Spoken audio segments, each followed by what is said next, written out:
എംബെക്സ് കമ്പനിയുടെ ഒരു ഹോം തിയേറ്ററാണ്. ഇതിൻ്റെ കംപ്ലൈൻറ്റ് ഓണാവുന്നതും USB റീഡിംഗ് എല്ലാം ഓക്കെ ആയിരിക്കും, പക്ഷേ ഓഡിയോ വരില്ല. മാക്സിമം വോളിയം വെച്ചാലും ഓഡിയോ വരാത്തൊരു കംപ്ലൈൻ്റാണ്. USB റീഡിംഗ് എല്ലാം ഓക്കെയാണ്. മാക്സിമം വോളിയം നമ്മൾ വെച്ചിട്ടുണ്ട്, പക്ഷേ സൗണ്ടില്ല. നമുക്കിതെന്താണ് കംപ്ലൈൻ്റ് എന്നുള്ളത് നമുക്കൊന്ന് അയച്ചു നോക്കാം.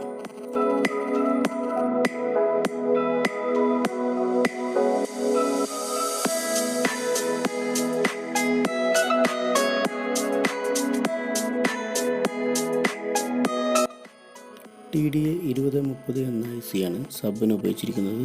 സൈഡ് ചാനലിന് TDA 2025 എന്ന IC ആണ് ഉപയോഗിച്ചിരിക്കുന്നത്. ഇതിൽ നോക്കിക്കഴിഞ്ഞാൽ നമ്മുടെ സബിൻ്റെ ആംപ്ലിഫയർ ICയും അതുപോലെ തന്നെ സൈഡ് ചാനലിൻ്റെ ആംപ്ലിഫയർ ICകളൊക്കെ വർക്കിംഗ് ആണ്. അതായത് ഇതിൻ്റെ ആംപ്ലിഫയർ ICകൾക്കല്ല കംപ്ലൈൻ്റ് ഉള്ളത്. നമുക്കിതിൻ്റെ ഓഡിയോ റൂട്ട് നോക്കിക്കഴിഞ്ഞാൽ നേരെ വന്നിട്ട് നേരെ ഒരു കപ്പാസിറ്റർ വഴി നേരെ ഈ ഒരു ബോർഡിലേക്കാണ് വരുന്നത്.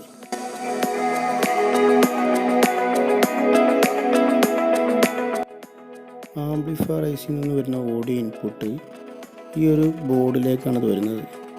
അവിടെ എഴുതി വെച്ചിട്ടുണ്ട് FR, FL എല്ലാം സെപ്പറേറ്റ് തന്നെ അവിടെ എഴുതി വെച്ചിട്ടുണ്ട്. അതിലേക്കുള്ള വോൾട്ടേജും അവിടെ എഴുതി വെച്ചിട്ടുണ്ട്. വോൾട്ടേജും കാര്യങ്ങളെല്ലാം ഓക്കെയാണ്. ഇനി എന്താണ് ഓഡിയോ വരാത്തതെന്നുള്ളത് നമുക്ക് നോക്കിക്കഴിഞ്ഞാൽ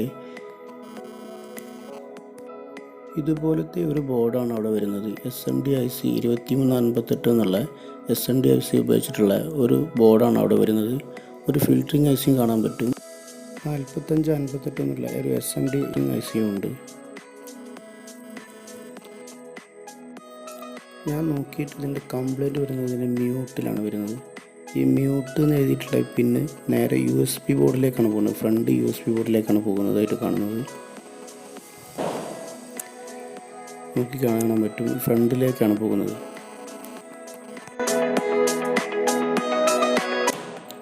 ഈ ഒരു പിന്ന് വഴി ഇതിൻ്റെ ഫ്രണ്ട് USB ബോർഡിലേക്കാണ് ആ മ്യൂട്ട് എന്നുള്ള കണക്ഷൻ പോകുന്നത്.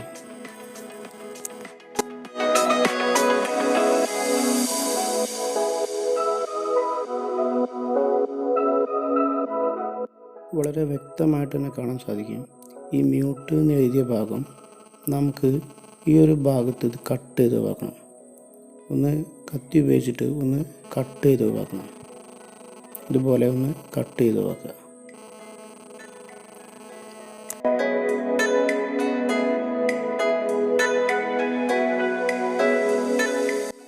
കട്ട് ചെയ്യുമ്പോൾ വളരെ ശ്രദ്ധിച്ച് വേണം കട്ട് ചെയ്യാൻ. വേറെ സർക്യൂട്ടുകളൊന്നും കട്ടായി പോകാതെ വേണം കട്ട് ചെയ്യാൻ. വളരെ വ്യക്തമായിട്ട് തന്നെ കാണാൻ സാധിക്കും. മ്യൂട്ട് എന്നെഴുതിയൊരു കണക്ഷൻ മാത്രമാണ് നമ്മൾ കട്ട് ചെയ്തിട്ടുള്ളത്.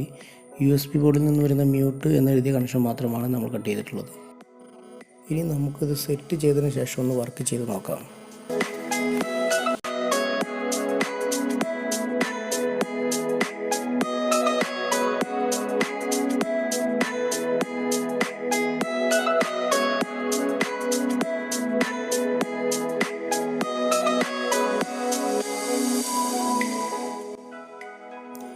സൈഡ് സ്പീക്കറിന് പിന്നെ കുത്തി വെച്ചതിന് ശേഷം പവർ ബട്ടൺ ഓൺ ചെയ്യാം.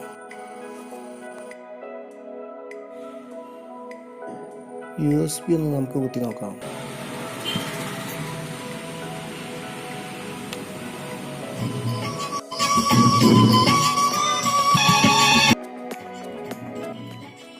ഇപ്പോൾ നമ്മുടെ ഹോം തിയേറ്റർ ഓക്കെ ആയിട്ടുണ്ട്.